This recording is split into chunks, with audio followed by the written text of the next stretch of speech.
Societies differ in the way they approach multilingualism. Sometimes the attitude is more open, which expresses itself in facilities for language learning, including minority languages. In other cases, there is mainly pressure towards the dominant majority language, and only limited attention to language diversity. Whatever the local situation, the primary place for language learning and the development of attitudes towards languages remains the family in which children grow up. In monolingual education, parents experience their educational model as widely accepted and self-evident, while in multilingual education, parents are often confronted with a lot of doubts and criticism. This situation often makes parents feel insecure, and they need to be supported in the process of multilingual education. In this class, we wish to provide professionals with background information to support and reinforce families in these multilingual settings. When we want to support parents in the language education of their children, we have to consider two roles. Parents have a role as a manager. This means that they should be able to make the right choices regarding the languages spoken at home. They should know how to manage these choices from a long-term perspective. Parents also have a second role as coach.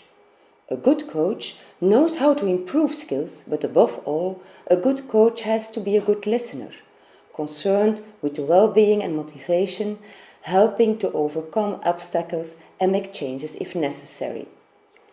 A lot of programs, literature, helps us to support parents in their role as a manager, but less in the role of coach. In this class, we will mainly focus on two questions. And this is, what is the influence of emotions and attitudes upon the process of language learning and well-being, and how to support educators in their role. In research and literature, strong emphasis is laid on observable attitudes, to which emotions are, of course, linked.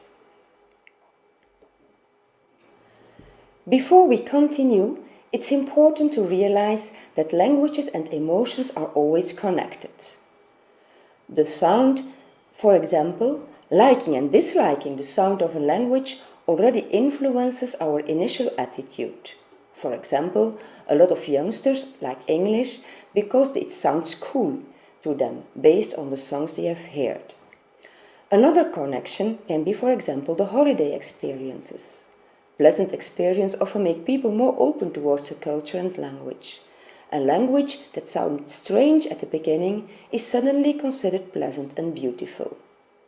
There is the connection with family life. Dialects, for example, reinforce family cohesion.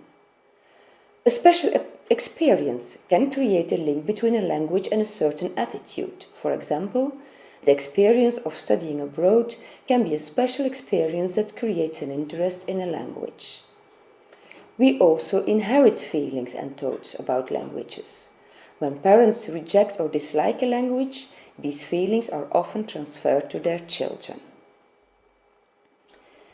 In this class, we will adjust some examples of tools and workshops with multilingual families about their languages in connection to their feelings and attitudes.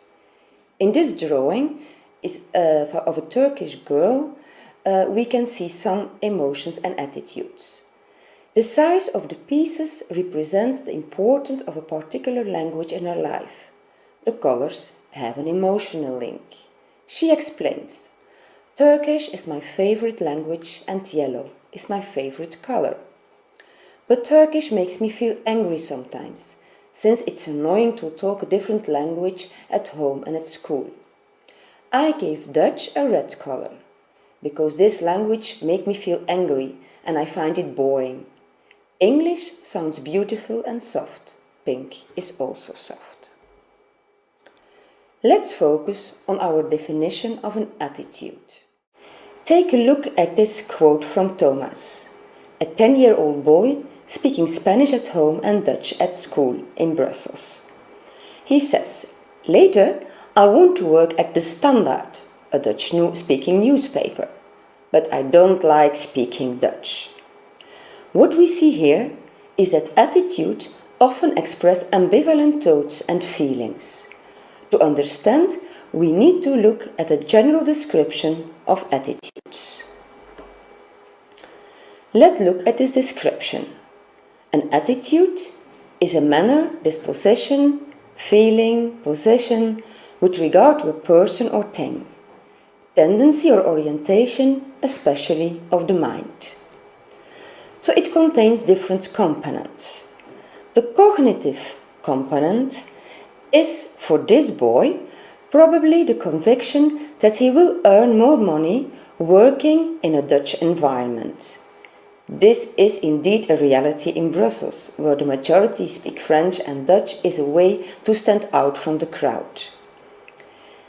There's also an affective component in what the boy is saying. The affective component, not liking to speak it, is probably linked to his experience that Dutch is for school and homework. And playing, free time, is on the other hand linked with Spanish and French. Finally, we have also a connotative component, and that is his possible behavior emerging from all this. Thomas will use Dutch only if necessary, without any real integration of it in his daily life.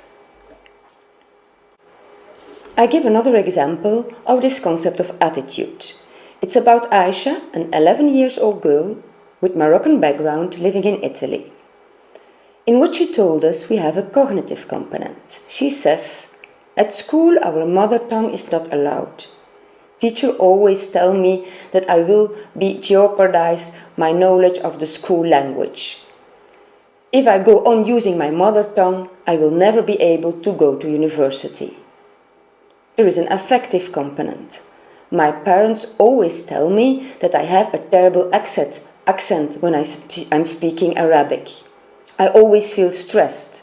That is why I always feel stressed when I have to use it during family visits.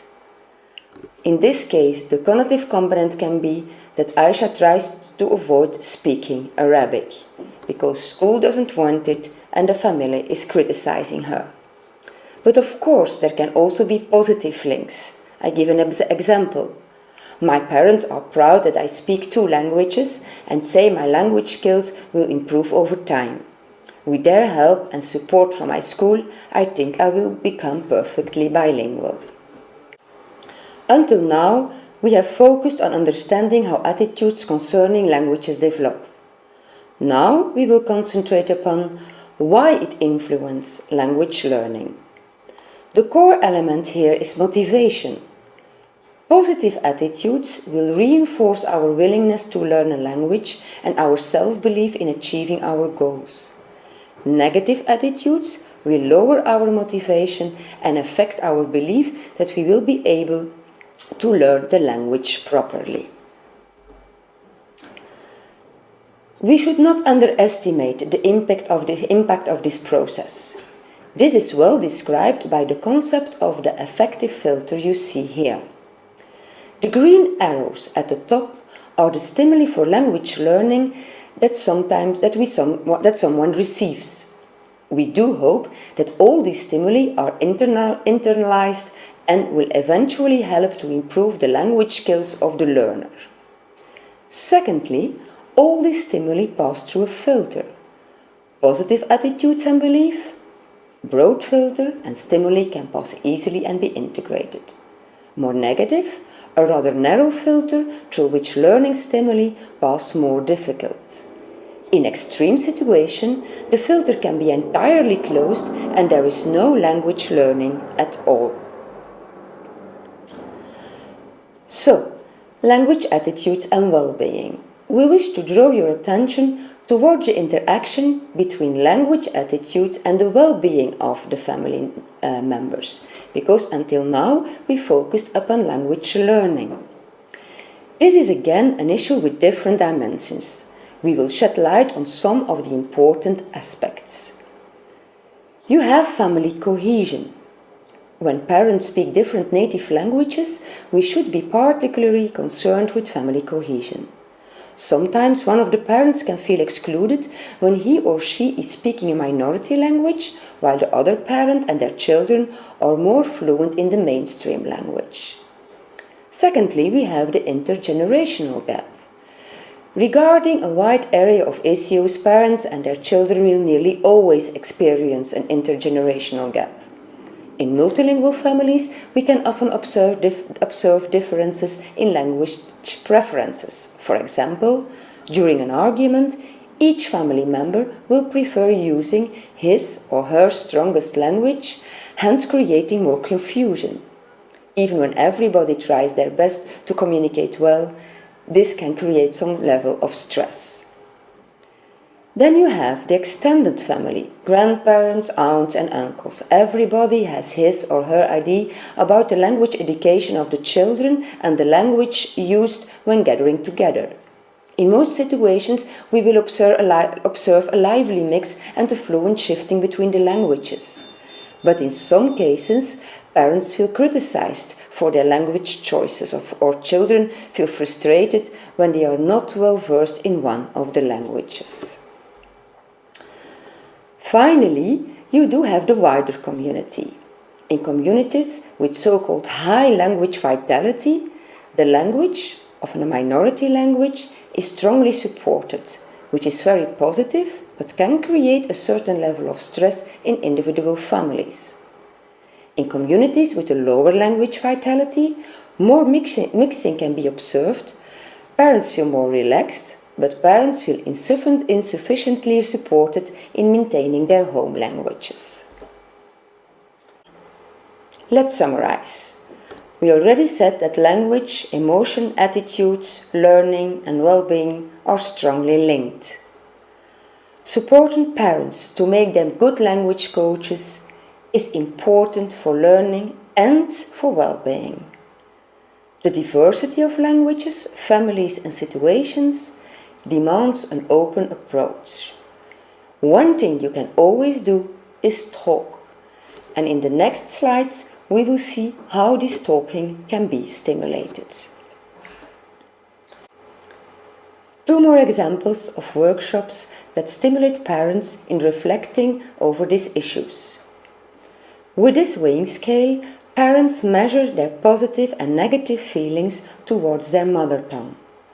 Afterwards, while discussing these feelings, they repeat the exercise, but this time with their children in mind. In this exercise, parents attribute a temperature to the mainstream language. Red stands for warm, comfortable emotions, blue for more negative ones, like stress or disliking. They reflect how this may influence their children. So what can we do to talk about languages and emotion? The first thing, making thoughts and feelings about languages and learning debatable. Often language situations in families are quite complex, and it's not always possible or even desirable to reduce this complexity. Each language has its function and meaning. What can be done is to help the family members to reflect upon and talk about these issues. We also can steering up interest. In school education, this issue is integrated as working on language awareness. But also at home, interest can be shown in other languages, even in languages we will never learn. For example, your neighbor's language. Another thing we can do in talking is informing. For example, if parents always underline that a new language is very tough to learn, children can get discouraged. Parents should be aware of this, and we could inform them about this.